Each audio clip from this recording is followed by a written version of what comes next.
تو یہ جو سازشیں ہیں ان کو سمجھنا ہوگا۔ جی ناظرین، اس وقت ہمارے اگلے مہمان جناب ڈاکٹر حضرت یوسف دانش صاحب ہمارے ساتھ ہیں۔ السلام علیکم ڈاکٹر صاحب۔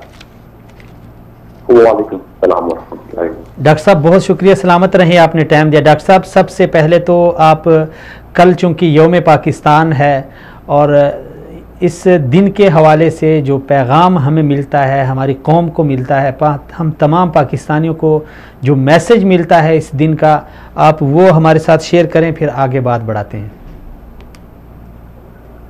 بسم اللہ الرحمن الرحیم۔ بالکل جس طرح آپ نے یوم پاکستان کی بات کی، جس طرح یہ پاکستان قائم ہے، اس میں سب سے زیادہ قربانی ہمارے قبائل کی شامل ہے، خاص کر جی بالکل کہ آپ 1947 سے لے کر اگر ابھی یہ 2018 ختم ہونے والا ہے، اس میں ہماری یہ خون پسینہ شامل ہے۔ اگر آپ نے کشمیر کا تاریخ اٹھالے، آپ 48 کا تاریخ اٹھالے، آپ 65 کا اٹھالے، آپ 71 کا اٹھالے، سب سے زیادہ قربانی ہم نے اس ملک کے لیے دی ہے اور ہم یہ دن مناتے ہیں اور سیلیبریٹ کرتے ہیں۔ جی ڈاکٹر صاحب، آپ نے جو فرمایا میں اس کے ساتھ بالکل متفق ہوں کہ سب سے زیادہ قربانی جو پاکستان کے لیے دی ہیں اور اب بھی دے رہے ہیں، یہ نہیں کہ ماضی میں دی ہے اور ابھی نہیں دے رہے ہیں، اس وقت بھی دے رہے ہیں، لیکن المیہ یہ ہے کہ پھر بھی ان لوگوں کی حب الوطنی پہ شک کیا جاتا ہے، ان کی قربانیوں کو فراموش کیا جاتا ہے۔ آپ کیا سمجھتے ہیں کہ یہ جان بوجھ کے ایسا کیا جاتا ہے یا پھر یہ ایک سوچی سمجھی سازش ہے جس کے تحت ہمارے ان لوگوں کو بدظن کیا جاتا ہے، کبھی گلگت والوں کو، کبھی بلوچستان والوں کو، کبھی فاٹا کے جو قبائل ہیں ان کو؟ ہاں بالکل جی، ہم بھی حیران ہے کہ سارے لوگ اس بات کو ایگری بھی کرتے ہیں کہ قبائل میں سب سے زیادہ قربانی کے لیے، لیکن پھر بھی جب ہم یہ سوچتے ہیں کہ کیا کی کام آتی ہے، جب ترقی کی بات آتی ہے، جب خوشحالی کی بات آ جاتی ہے تو ہم کو اگنور کیا جاتا ہے، پھر ہمیں دکھ ہوتا ہے۔ اور میں آپ کو یہ بتاتی چلوں کہ پاکا کے لوگ احساسی محرومی، احساسی کمتری کی شکار ہے۔ اگر ہم کو یہ ترقی کیوں نہیں دیتے؟ جب کوئی ہم قربانیاں دیتے ہیں اور جب ترقی کی بات آتی ہے تو ہم یہ لائن نظر آتے ہیں۔ جب قبائل پنجاب میں جاتے ہیں وہاں ان کے ساتھ ظلم ہوتے ہیں، جب کراچی جاتے ہیں وہاں ان کے ساتھ ظلم ہوتا ہے، اور خاص کر ہمارے قبائلی بھائیوں کے ساتھ ہوتا ہے، تو ہمیں دکھ ہوتا ہے، بہت دکھ ہوتا ہے۔ جی ڈاکٹر صاحب بالکل دکھ ہوتا ہے، کیونکہ جب انسان کے ساتھ محرومی والا سلوک کیا جائے اور سوتیلے جیسوں کا سلوک کیا جائے تو اس کے اندر ایک احساسی کمتری کا وہ شکار ہوتا ہے، محرومی کا شکار ہوتا ہے۔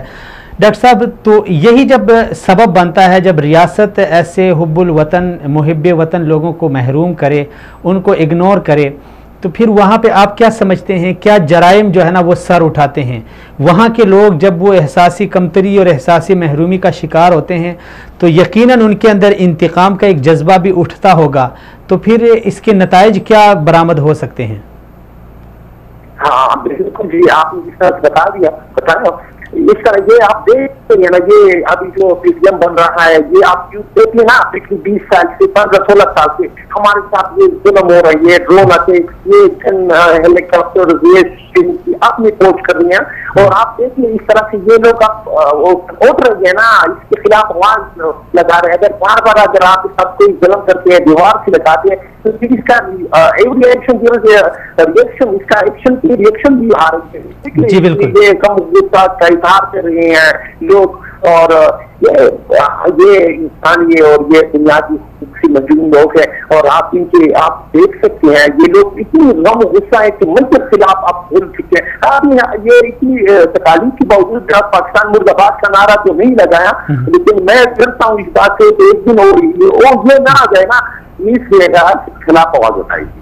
اچھا ڈاکٹر صاحب، اب کیا سمجھتے ہیں کل یوم پاکستان ہے تو ریاست کو ہمارے جو رہنما ہیں، ہمارے لیڈرز ہیں، سیاسی ہوں، مذہبی ہوں، سماجی ہوں، ان کو ایسے یعنی جو حساس ہمارے علاقے ہیں یا ہمارے جو بارڈر ایریاز ہیں وہاں کے باشندوں کو کیسے ان کے اوپر دست شفقت رکھے، ان کو کیا پیغام دیں، ان کے ساتھ کیا یعنی رویہ سلوک روا رکھیں تاکہ ان لوگوں کے اندر ایک جذبہ پیدا ہو اور وہ جو احساسی کمتری اور احساسی محرومی کے شکار ہو رہے ہیں وہ احساس ان کا ختم ہو جائے۔